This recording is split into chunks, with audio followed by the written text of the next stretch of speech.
welcome to another edition of Brussels Sprouts. I'm Andrea Kendall-Taylor, and this week we're bringing you something a little bit different. At the NATO Public Forum in July, Brussels Sprouts roamed the halls of the Marriott Marquis Hotel in Washington, D.C., interviewing public forum guests and attendees on the key issues that were being discussed both at the forum and next door at the historic 75th anniversary NATO Summit. In this episode, we've pulled together some of the snippets of these interviews, focused on a couple of key issues, including the overall mood of the summit, the successes of the summit, as well as where it fell short of expectations, and some of the issues that should have grabbed headlines but didn't. So let's get started. Our first mandate was to bring our Brussels Sprouts listeners the inside scoop on the mood of the summit and the public forum from inside the hallways. For this set of questions, we asked the conference goers to reflect on the mood of the historic NATO 75th Summit. First, you'll hear from Max Bergman from CSIS and Luke Coffey from the Hudson Institute. I think the mood of the summit has been incredibly upbeat. You know, if you think about where we were a few weeks ago, 2 months ago, there was real concern that this was going to be a summit about how do we help Ukraine survive with Russia on the march, with Russian forces advancing and perhaps even heading towards Kyiv in a real Russian military breakthrough. And that's not the mood at all. I think the mood is, in some ways, I don't want to say Ukraine is overlooked. It's very central, but we're not talking about the kind of the front lines. We're not hearing a lot about Kharkiv and how Ukraine could lose this war in the coming months. And obviously, Russia's missile attack on the Children's Hospital, I think, really put Ukraine front and center. But I think there's a lot more hope and optimism about where the alliance is headed, about Ukraine, and of course, you know, this is coming also in a week of huge political turmoil here in Washington. That is, you know, that and the heat are the kind of inescapable stories, and I think there is real, you know, concern about November and what that could mean. And, you know, the debate that happened 10 days ago, a lot of people talking about President Biden's performance, but it's also about what Donald Trump said about NATO. And, you know, foreign policy heads like us always complain that we are never, you know, getting the foreign policy moments or discussion during debates. And there it was, where NATO was ever present, and I think in a way that is causing a lot of concern here in the hall. So we're with Luke Coffey, and it's a great honor to talk to one of our colleagues in so many different ways. We're here at the summit, and we've been talking to a lot of people who have been very excited about this summit, because we felt coming into it 2 or 3 weeks ago that maybe this wasn't going to be so great, but something seems to have lit the fuse for some people, saying that this is going to be great, and the speech made by the president yesterday was great, and the section and this type of thing. Are you one of those? Are you lit for this summit, or where might you be? Well, I think some of these people are trying to put a brave face on the situation that we face at this summit. I would have liked to have seen more boldness and creativity when it comes to Ukraine's NATO aspirations. Instead, we got the announcement that Ukraine will get 5 more Patriot missile batteries and that F-16s are now on their way to being transferred to Ukraine. These are things that could have very well have been announced outside of a NATO summit. In fact, I think they were. I think this was old wine in a new bottle. Yeah, well, and already I've heard these announcements being repeated several times just today by different officials. So, of course, I'm very grateful that Ukraine is getting more air defense capabilities. They need these. I'm very happy that they're getting the F-16s. But it shouldn't have taken a NATO summit for us to come to this announcement.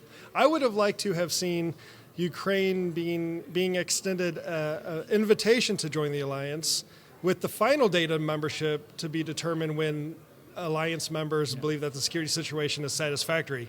An invitation wouldn't mean automatic membership, immediate membership, but it would mean commitment. And I feel like this has been a missed opportunity in a way.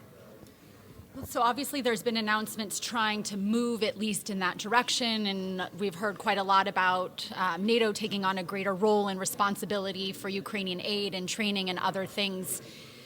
Clearly in your mind that's not sufficient, but is it positive? I mean, are you feeling good about the progress at least, that we're making. And of course, we don't know what the communique will say, but there's been a lot of chatter about whether or not the word irreversible will be used. I don't know how, we like to focus on words, but is that word sufficient in your mind? I think at this point, someone better have a very good English language thesaurus, because we're running out of words, at least in the English language, on how we can describe Ukraine's future inside the NATO alliance. And of course, any announcement of any additional material, resources, or support is a very good thing. We should be grateful that the alliance is still, more than 2 years pulling together, finding the resources that Ukraine needs. I just feel like that we're here celebrating too much history at the summit, the 75th anniversary of the alliance, when we should be making history at the summit, and I just don't see that happening. And I'm hearing all this talk about Ukraine now has this bridge, well-lit bridge. Look, the only bridge I want to hear about is the Kerch Bridge being destroyed. There we go. Well there we done, go. well done. We next asked the conference participants about what they saw as the biggest successes of the summit, the most important announcements and deliverables that came out, along with those areas where they were disappointed or were left hoping for more from the summit. We'll start here with Steve Flanagan, an adjunct senior fellow at RAND, and Damon Wilson from the National Endowment for Democracy.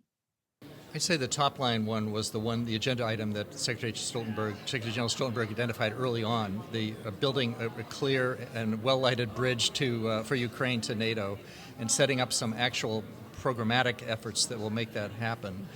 You have the establishment of the planning cell now that will be set up, taking over at Wiesbaden, setting up with a staff that will be managing the day-to-day integration of assistance to Ukraine, coupled with some forward deployed, both Secretary Blinken and Secretary General Stoltenberg mentioned there would be elements of that stationed forward and farther in the east that would also be working. So this is really actually bringing to full fruition the further integration and preparation of Ukraine for moving across that bridge to NATO membership when allies agree that they're ready. But also it'll be immediately providing that a further assistance and better integration of assistance to Ukraine to make sure that they're getting all the best capabilities. And then they talked also about this Joint Lessons Learned Center that has been set up in Poland over the last year. And that's really, I think, going to be a two-way street. That's going to be where NATO as a whole is going to be benefiting from the lessons that the Ukrainians are learning about the Russian way of war. And from my understanding, that's already happening. The other thing I thought was some of General Cavoli's remarks on where they are in terms of moving forward and actually making the plans. I hear the watchword is executability. That's the watchword. And he did talk about some things about that I thought were very important. Talking about that there really were countries that are have made clear pledges that they would have up to 300,000 of their forces available at the two highest levels of readiness.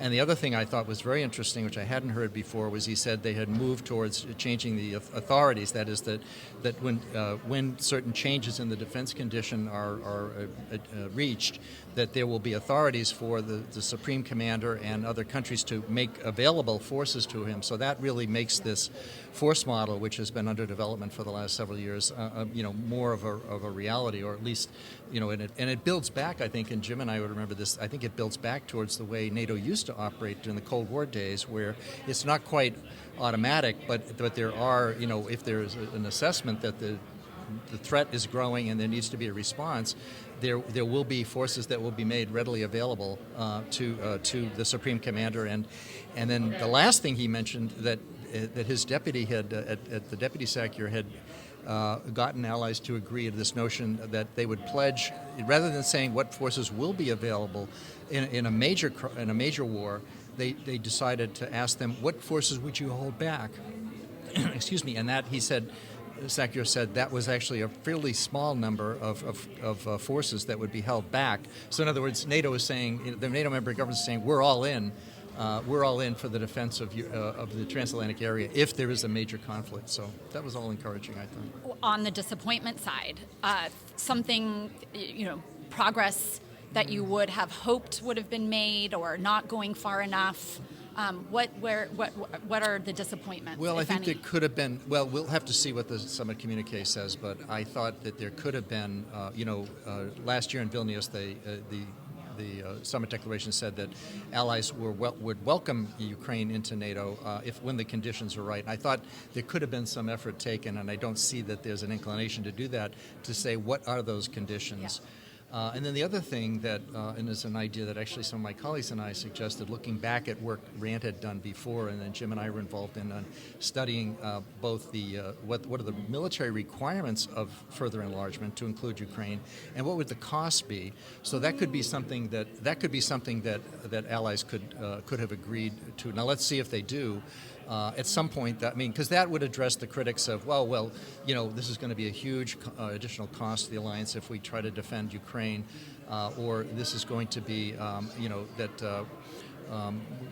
are the principles? What are the conditions that they have to meet? So I think if that would all provide greater clarity to what it means to have this bridge. Well, that really brought some memories back. The cost of NATO enlargement. Good Lord, that's a whole nother podcast. But if I could just raise one thing with you, obviously, as Andrea said, you're with Rand these days, but you didn't used to be with Rand. Back in the day, you were on the NSC staff, and when I was at the Pentagon during the Bill Clinton days, and if not before, and you were one of the original architects. I was just a builder, but you were one of the original architects of NATO enlargement and PFP and all those things. I've wanted to ask you this for a long time. Who would have thought back then when we were working this, all that would have come from that, from those years back in the 90s, early 90s, mid 90s to now? When you drinking a glass of wine and you're thinking about the old days and all that you've seen, what comes out in your mind, having done what you did, and then all of the work that's been done since then to bring about NATO enlargement and all that we were hoping for back in those days, but also at the same time seeing a Russia return to the roots that we thought that they had long given up. So just your thoughts on that. Well, it's been a long process, but I think, as Prime Minister Frederickson said something about, we did the right, it's always important to do the right thing. I think we did the right thing in 1995 when there was the agreement, following the summit in Brussels, to set up the study on enlargement and to move forward. And to say that the Partnership for Peace was not only a great mechanism for cooperation to allow the countries of the former Warsaw Pact to work with NATO to deal with emerging security challenges, but also, as Madeleine Albright finally coined the phrase, the best path to NATO membership. And, I think that the United States and the other allies have made good on that commitment. And that, to me, is very reassuring. And I think back to it, and I think of the doubters at the time about enlargement, and I feel that, this has all been vindicated, that thank God we did it. I mean, many of our Central East European friends used to say to us, there's a window of opportunity here before we see backsliding in Russia. Right. And, that there isn't, don't count on this, and I think at the time, and I was working in the State Department even at the end of Bush administration, 41, when this was being discussed, there was a feeling, okay, let's give Russia the benefit of the doubt. Let's not move too quickly, okay, and let's not, even talk about enlargement. Was all about that, yeah. And Strobe was initially, but then a little bit later, Strobe became one of the greatest advocates of this, and he was the one who was there and helping to push the charter with the Baltic countries, the three Baltics, that because that was the other thing that was the hot, sort of red line issue. Oh, well, we can't invite a former country of the former Soviet Union into NATO. Yeah.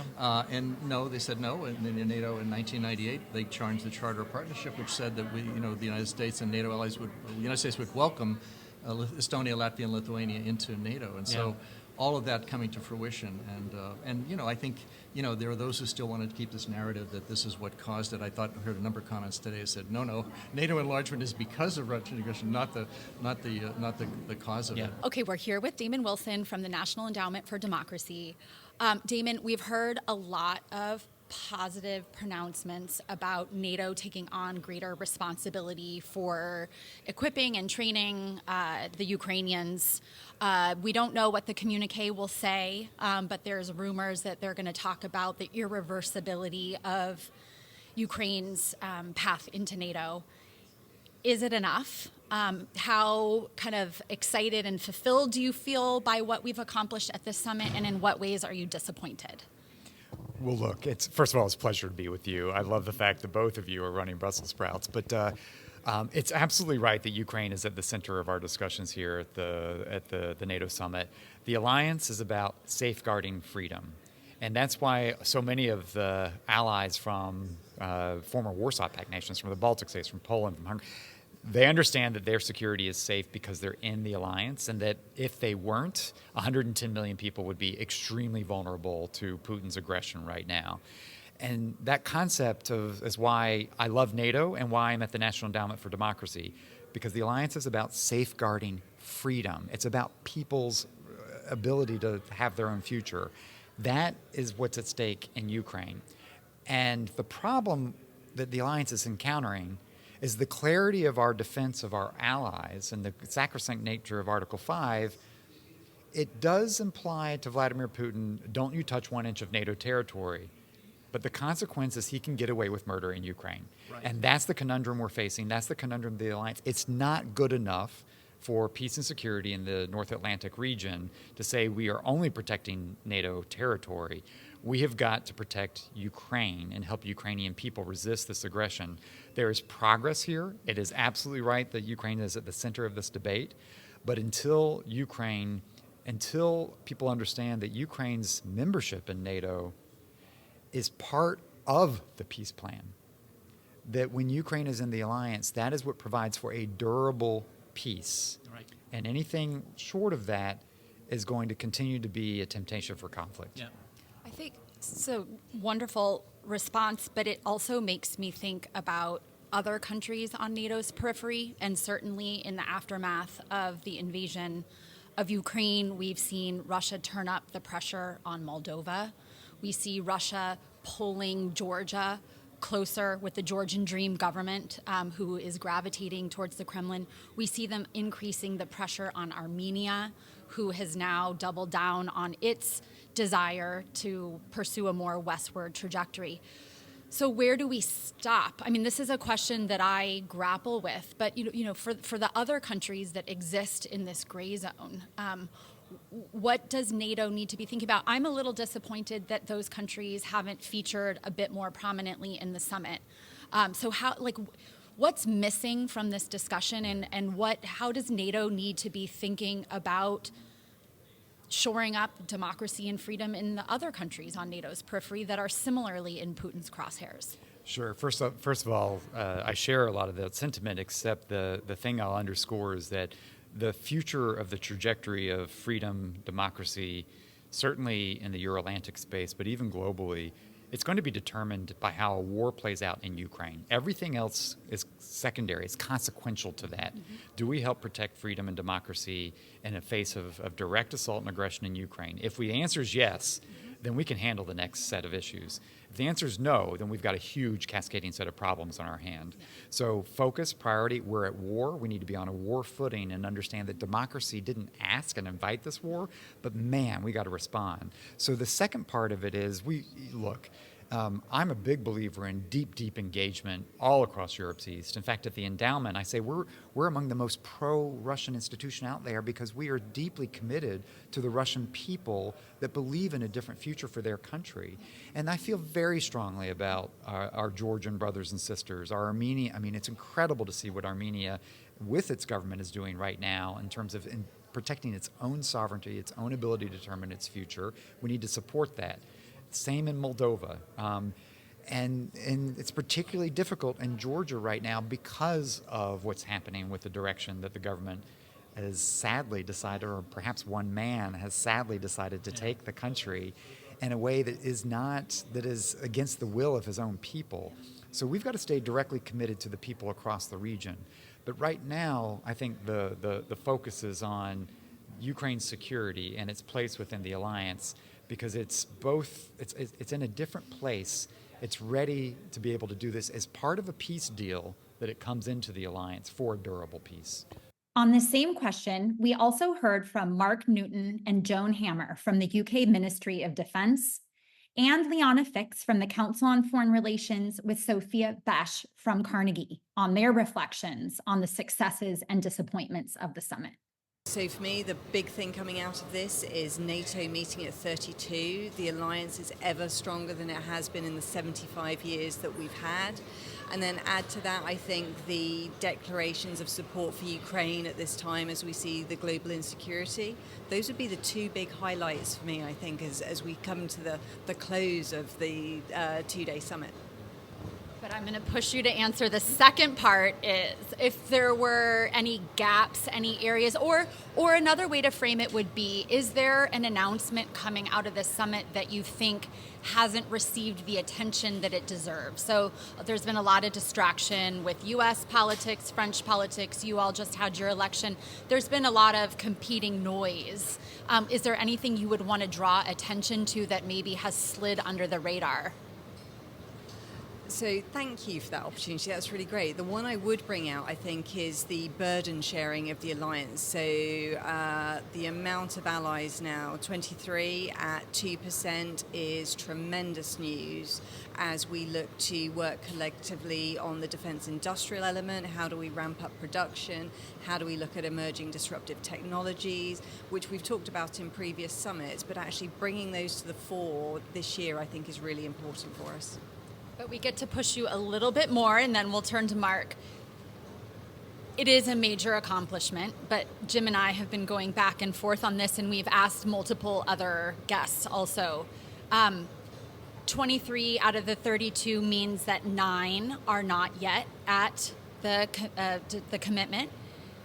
And there's also the question of after 2.5 years of war in Europe, a Russia that's reconstituting and spending upwards of 6% on its defense spending. Is 2% really enough? I know last year there was the agreement that it's the floor, not the ceiling. But what do we need to do to potentially push past this 2%? So I think you're absolutely right. I think getting the 23 to 2% is brilliant. We need to get the others up to 2%. So today, seeing Canada's announcement is really great news. But we do need to press the others to get there. I would suggest we probably need to start looking at whether 2% is right. But that will be a decision for, as you know, a new government from a UK perspective and actually for 32 other governments to take. Mark, maybe go to you with the same first question is, again, what in terms of deliverables and successes coming out of the summit, what are you most excited to see? And again, what's lacking, what's missing, in what ways might you be disappointed?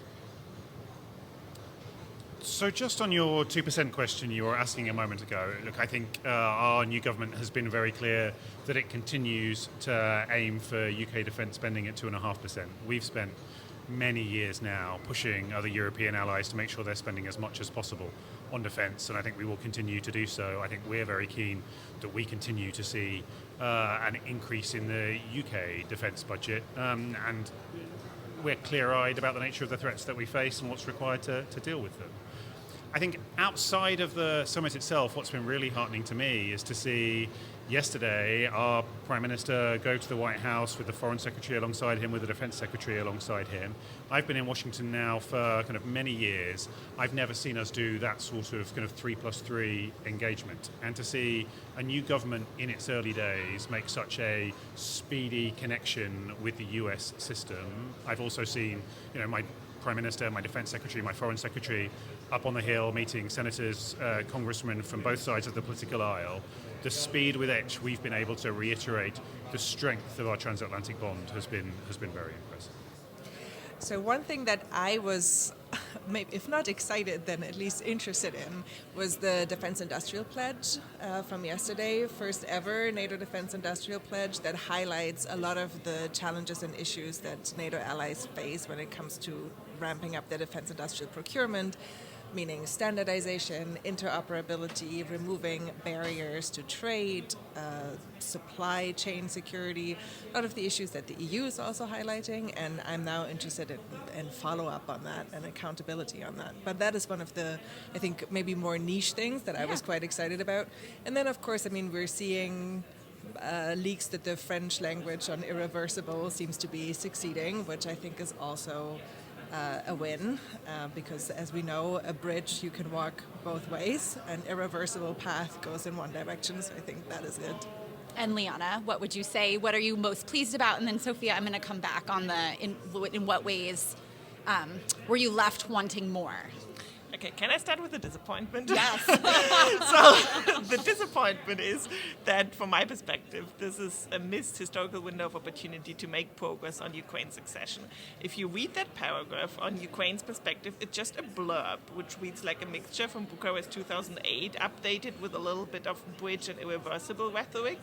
But the alliance did not define any criteria. It did not define any timeline, how Ukraine's membership is related to the war.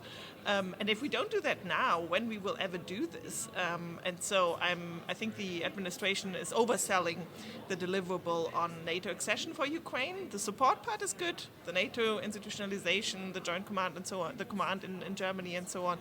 But it's what they offer Ukraine on accession is really sad from my perspective. Yeah, okay. And so so I guess tell me then what you're excited about. What, if you kind of step back, are there any things coming out of this summit that you see as noteworthy, historic meeting this historic moment, or do you think it's kind of fallen flat? I don't want to be the grumpy German, so I say something which is optimistic, and that is the China language. Because I do hope that the strong language calling China out as an enabler will pressure Europeans to finally sanction China on its Russia support instead of pretending as if nothing is happening and they can't prove that support, and completely ignoring that China is becoming a security threat to Europe through propping up Russia's military. And what do you think was the turning point, or how do you think the allies were able to rally behind this language? Because I think, as you and I have talked about before, there's been a lot of deniability, either intentional, or they're just not seeing the evidence of China's malign actions and the extent of China's support for Ukraine. So what is it that you think finally got the allies to get behind this language? Was it a big push from Washington? Was it something else? I would guess it was U.S. pressure, because from a U.S. perspective, they've been pressuring for weeks that Europe should take sanctions. Probably that was Europe's way to say, well, we are still not sure about the sanctions part, but at least we'll give you a strong language on China. So I think that could have been the trade-off to please the Americans.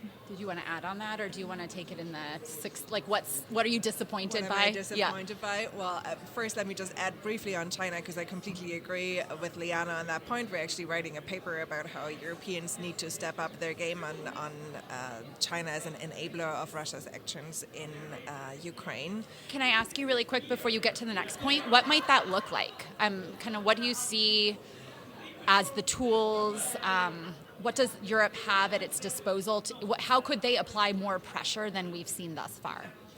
I think bringing it up in any of their conversations with China, more so than they're doing, being a lot meatier in how they implement sanctions, and not entering any economic negotiations with China without bringing up this issue. I also think it's really, really important that this puts some meat on the bone of the whole conversation about NATO, quote unquote, in the Indo-Pacific, which I think is still has been confused in the lead up to the summit. This is a very concrete way in which China is relevant to the alliance and to the war in NATO that I think is important to highlight in the communique. It's not about bringing NATO into the Indo-Pacific, it's about what China does with Russia and in Ukraine.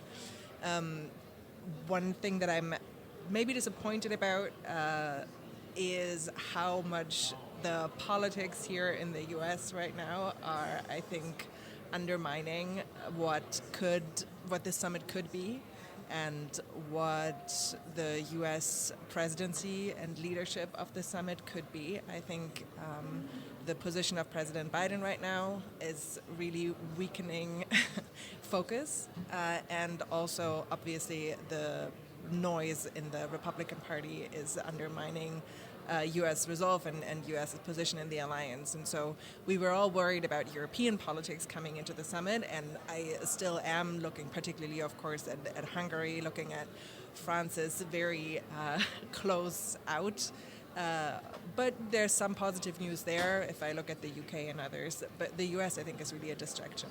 I think you made the point about overselling some of the deliverables, and the big one that comes to mind on that is the 2%. And of course, it is a wonderful accomplishment to have 23 out of the 32 allies, but that means that 9 allies aren't there, and there's the looming question of whether 2% is actually enough. Last year at Vilnius, allies agreed that it's the floor, not the ceiling, which is positive again. But how are you thinking about that particular deliverable? Is it enough? Yeah, we shared our frustration with that before, Andrea, but I'm happy to rant again, which is that it is lovely that everyone underlines how great is it that 23 member states of NATO now have reached 2%. And that's better than the 18 that were predicted last year. But if you look at it from like an overall perspective, it is ridiculous that not all 32 member states show up here in Washington with 2%. I mean, that was a pledge that was undertaken in 2014. And after 2.5 years of war. And after 2.5 years of war. So everyone should be at 2%, and they should have clear outlines how they get to 2.5% and so on.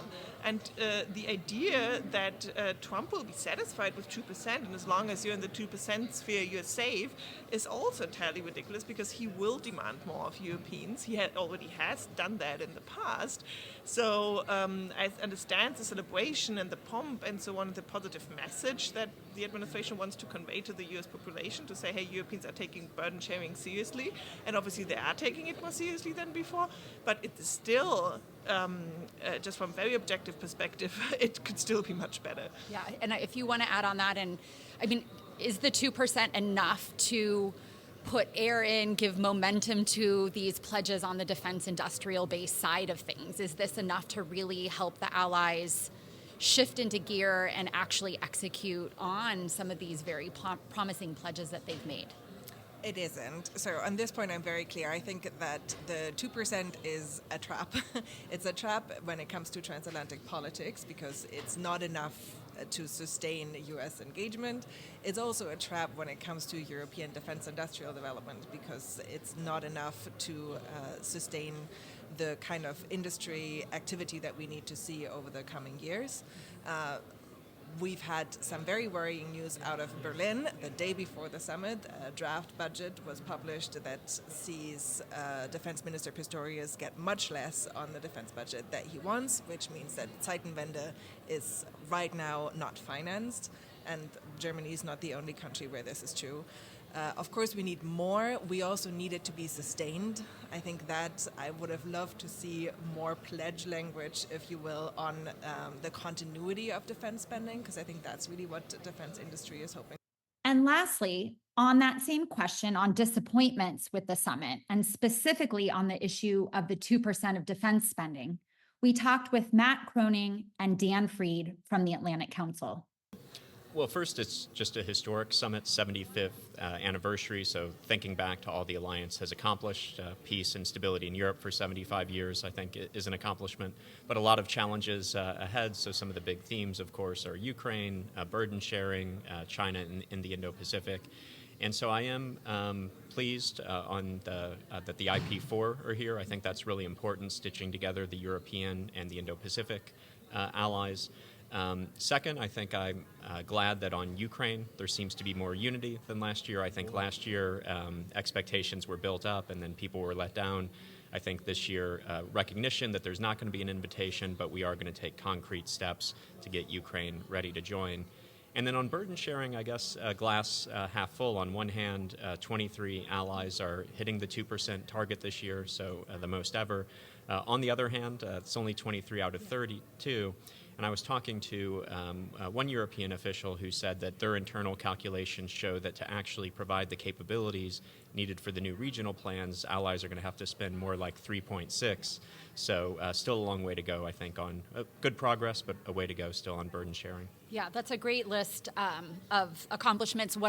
So you hinted a little bit about maybe some disappointment about the level of defense spending.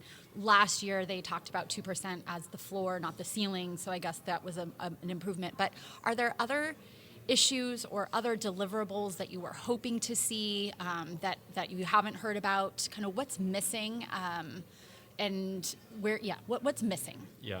Well, it would have been terrific, of course, if all 32 could have showed up and said, "Here's our plan to get to 2%."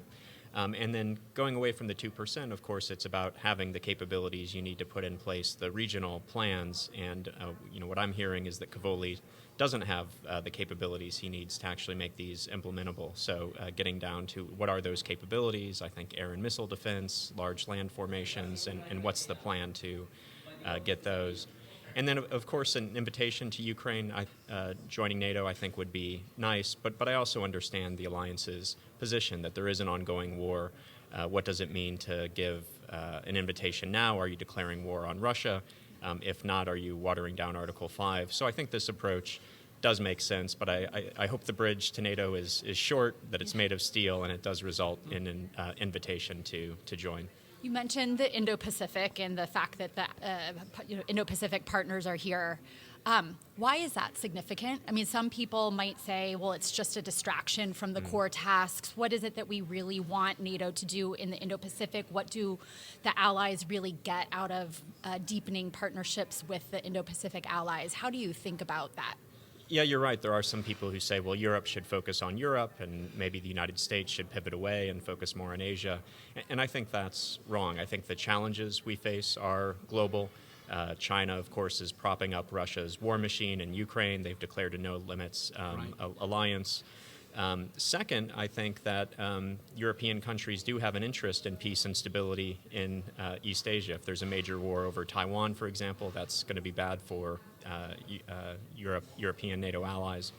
And then finally, I think the United States can't solve the China problem on its own. When it comes to technology, when it comes to economic de-risking, even the diplomatic strategy, I think the European allies have a critical role to play. So getting them involved to help the United States with what I do think is its biggest strategic challenge, China, I think makes sense for the United States and makes sense for Europe. All right, Dan, lots to celebrate here at the 75th NATO Summit. What deliverables, what items of success are you most excited about, and in what ways are you left disappointed? This is not a celebratory summit. It's a summit taking place in a time of war in Europe, of aggression on the part of a tyrant who, as President Biden said yesterday, is not going to stop unless we stop him. I'm happy about what I understand will be in the communique about Ukraine's road to NATO. That means that NATO has thought very hard in the years since the Vilnius summit and is getting close to deciding that a gray zone for Ukraine is a green light for further Putin aggression. That's a very big deal. It is. I don't share the cynicism that, gee, we just ought to invite him right now and we're taking too much time. It's not a light matter to bring a country at war into the NATO alliance. And I think the Biden administration has had a year to think about this. And I think they are coming to the conclusion that there's no long-term security in Europe with Ukraine hanging out there. That doesn't mean the decision's been made, but that's a big deal. Secondly, I like the moves at this summit and in recent weeks to strengthen military assistance to Ukraine. The air defense and F-16 announcements yesterday and today are big deals. And the free world has been doing a lot lately. The billions of dollars of Russian interest generated by the Russian assets being used for Ukraine. That's also a big deal. The strongest U.S. sanctions package, that was the June 12th package, since 2022, is a big deal. Yeah, there's more that needs to be done, but this is solid work. And I was just listening to a panel where Prime Minister of Estonia, Denmark, and the Czech president were all talking about the need for Europe to spend more on military and develop more military capability. Yep. So this is solid stuff. Yep. No matter how our elections go, this is a good basis for NATO to go into the future, defending Ukraine and defending its neighbors, its members, from Russian aggression. So all really positive announcements. I share your enthusiasm for the 10-year bilateral security agreement, the $50 billion loan. There's been so many positive announcements which really do convey a positive signal of intent to stay with Ukraine and support Ukraine. The question I have is on implementation. How confident are you that we will follow through on all of these issues? So on the $50 billion loan, we still don't know where the money will come from. On the new round of sanctions, they have to be implemented and enforced. On the 10-year bilateral security agreement, it's, a future president has the opportunity to pull out with a 6-month period. It's not funded by Congress. So all positive, but implementation still remains an outstanding question. How confident are you that we'll get it done? One, of course you're right. Implementation is always an issue, but you can say that about anything. Secondly, you are being very diplomatic, polite. The question you're asking is what happens if President Trump is elected? And that is an open question, which is an optimistic take, because many people think it's a closed question. Trump will be a disaster, he'll pull out of NATO, and that is a position for which there is a basis given what he has said. However, I have noticed in the past week, what looks like a push from within the Republican Party to a certain advocacy for a neo-Reaganite rather than neo-isolationist position. I'm thinking of Speaker Johnson's speech at the Hudson Institute. I'm thinking of Mark Thiessen's Washington Post op-ed. I have a sense that the Reaganites are making a case for a peace through strength approach for a Trump 2.0. Yeah. Now, as an American citizen, I have my own views about, the U.S. elections, which I'm going to keep to myself for this conversation. But were I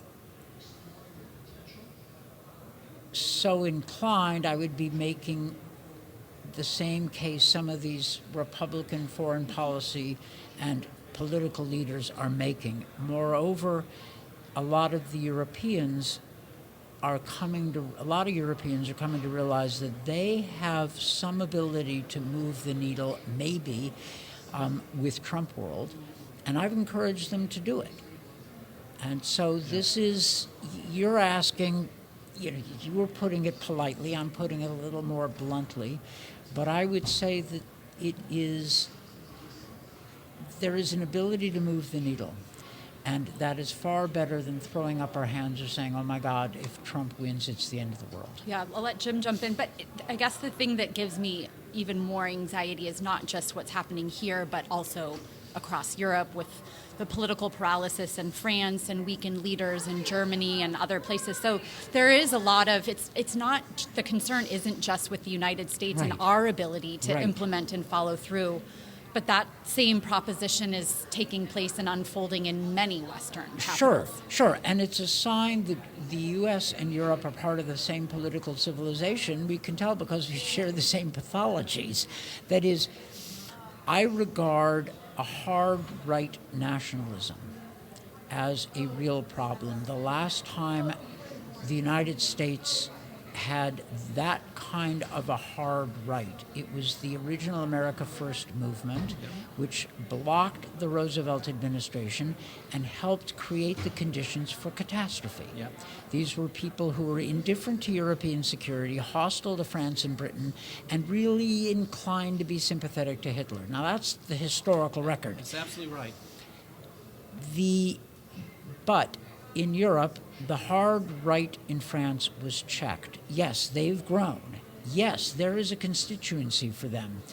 But now it looks like French politics will be messy, which is better than it being not messy because the right is in charge. Right. In Germany, you had the Alternative for Deutschland surging, particularly in old East Germany.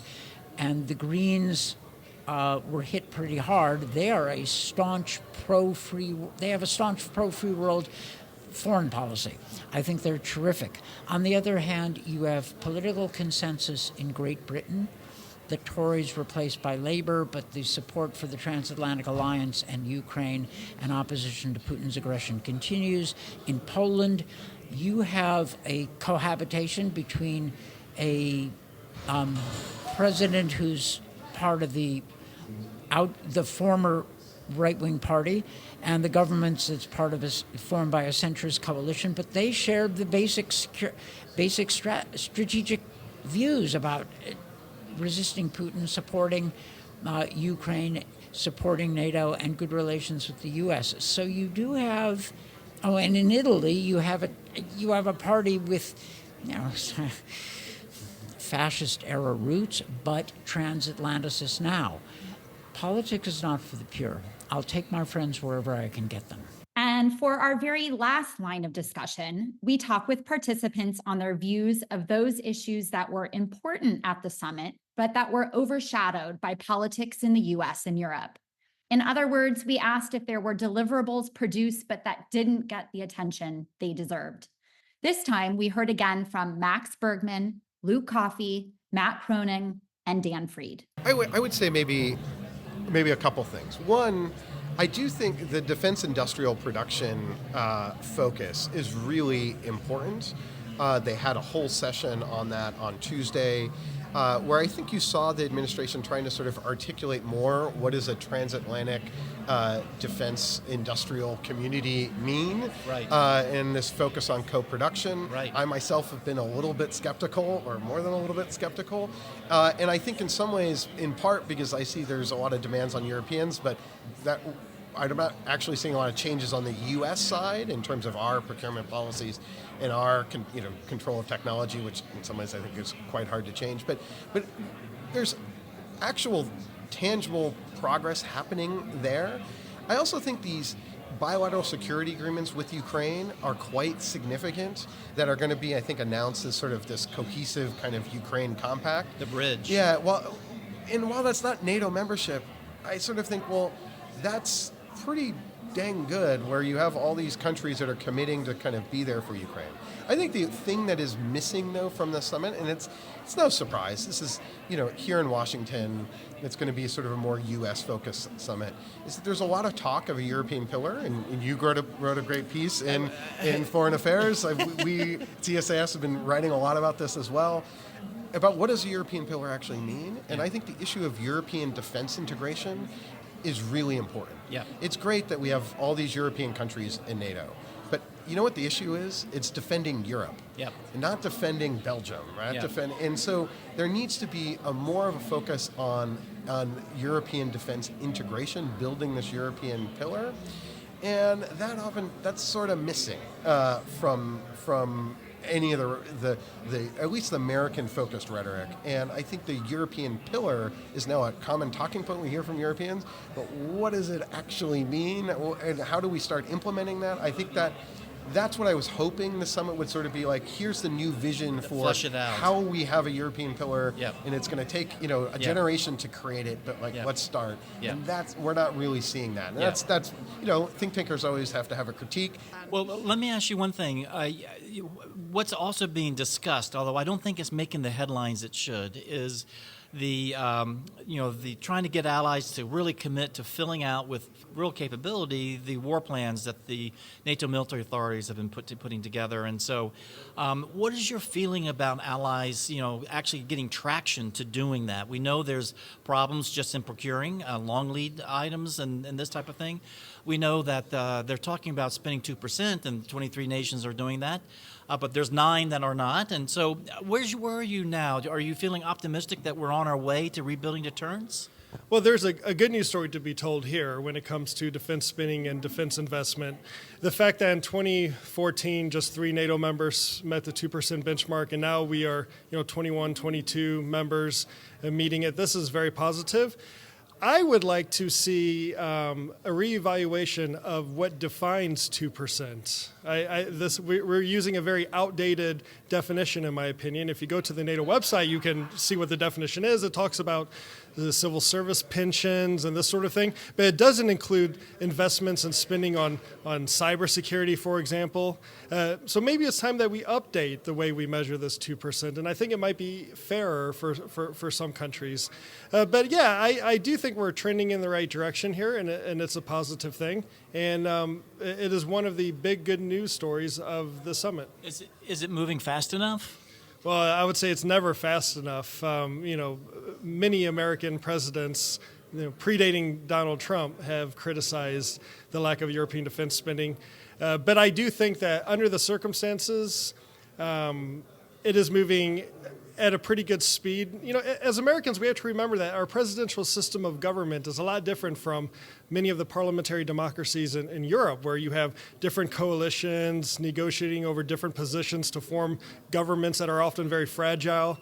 And you can't just expect, overnight a government that's in the middle of their parliament to just, change spending plans. This will take time, but it is trending in the right direction, and I think this is positive. Another one of the kind of positive notes, I think, with the summit is also the inclusion of many of NATO's partners, including in the Indo-Pacific. There's also discussion, emphasis from Secretary General Stoltenberg and others on keeping China in the conversation, even as there's a war in the heart of Europe. In your view, how do you view the China question, Indo-Pacific? Is it a benefit to include and continue to strengthen those relationships, and to what degree is it a distraction from NATO's core tasks? It's always great when an institution like NATO can have formalized relations with key partners and allies around the globe, and it's no different for NATO and its relations with Japan, South Korea, Australia, New Zealand. These are important, but we shouldn't forget that NATO is an intergovernmental security alliance with a mandate to focus in the North Atlantic region. In fact, the 1949 North Atlantic Treaty, which we're celebrating the 75th anniversary of, specifically states the area of responsibility as the North Atlantic area north of the Tropic of Cancer. So while China poses many challenges, security challenges to NATO's member states, until China becomes a military threat in the North Atlantic area north of the Tropic of Cancer, it's always going to have to take a secondary focus when it comes to Russia. And many of the challenges and threats posed by China to NATO's members are issues that NATO as an intergovernmental security alliance lacks the policy competencies to deal with. Questionable investments in infrastructure, 5G, these sorts of things. NATO as an institution lacks the tools needed to deal with this. This is something that's going to have to be done at the member state level, or in some cases, the European Union level. So of course, we have to keep an eye on what China's doing, especially as they enable Russia's war against Ukraine.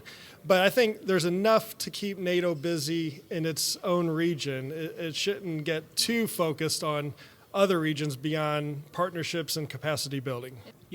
So much of what's happening today in terms of the political situation in the United States, also in Paris and in Berlin, London as well, that kind of overshadows a bit of this summit.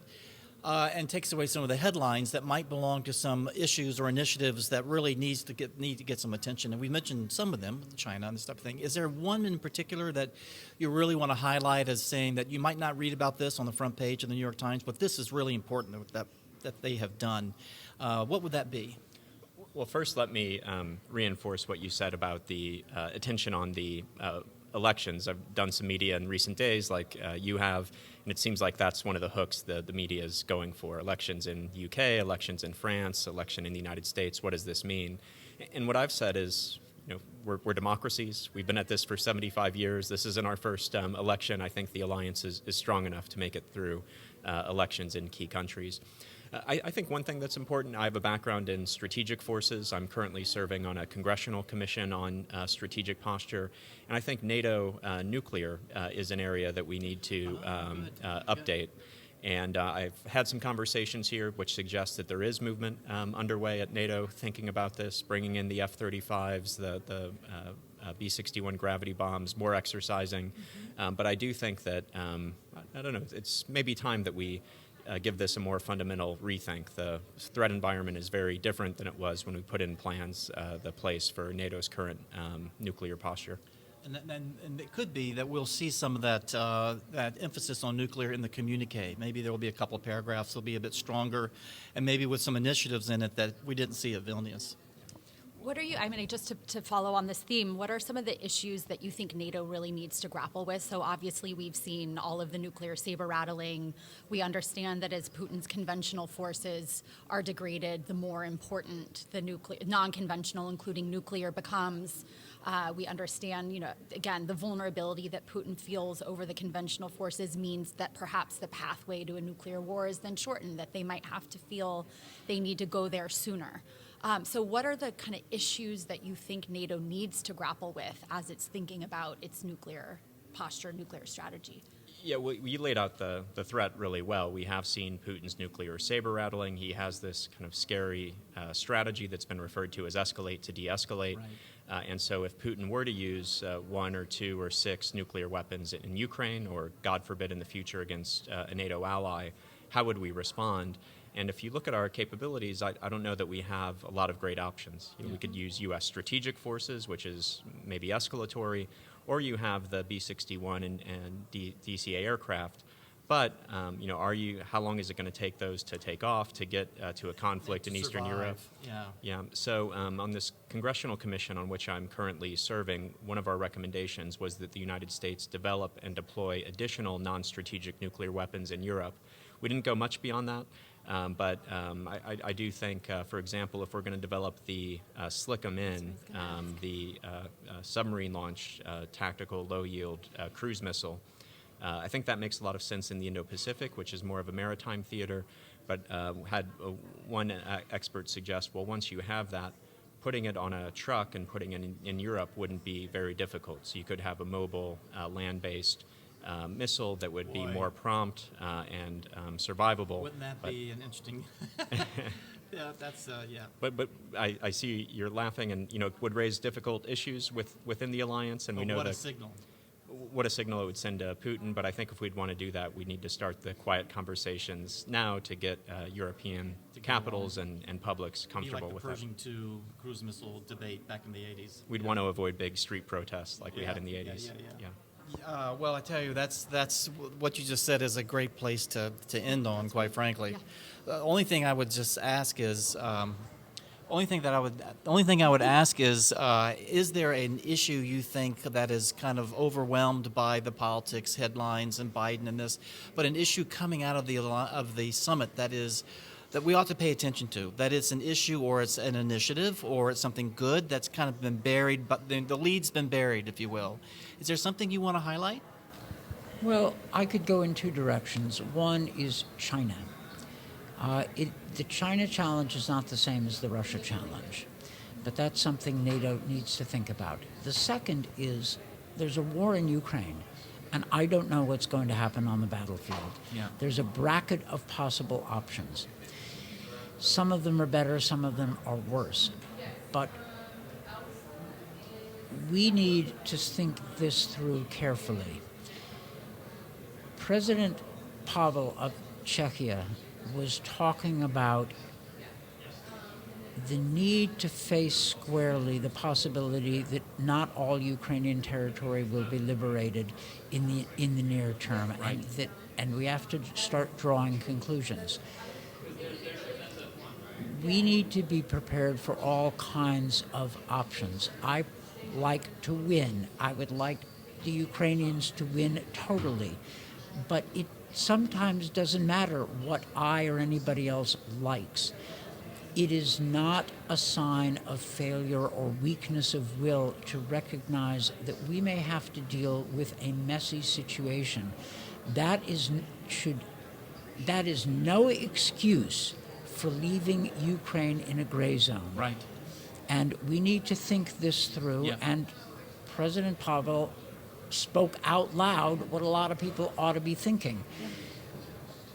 I'm not against all negotiations. I am against dumb negotiations based on a position of weakness stemming from fatuous hopes about Kremlin goodwill. Absolutely right. Absolutely right. Period. Well, that's a great way. That's a great note to end on. Okay. Thank you, Dan. Thank you for listening to another episode of Brussels Sprouts, brought to you by the Transatlantic Security Team at the Center for a New American Security. You can find all of our previous episodes wherever you get your podcasts. And please remember to rate and review Brussels Sprouts so that new listeners are able to find the show.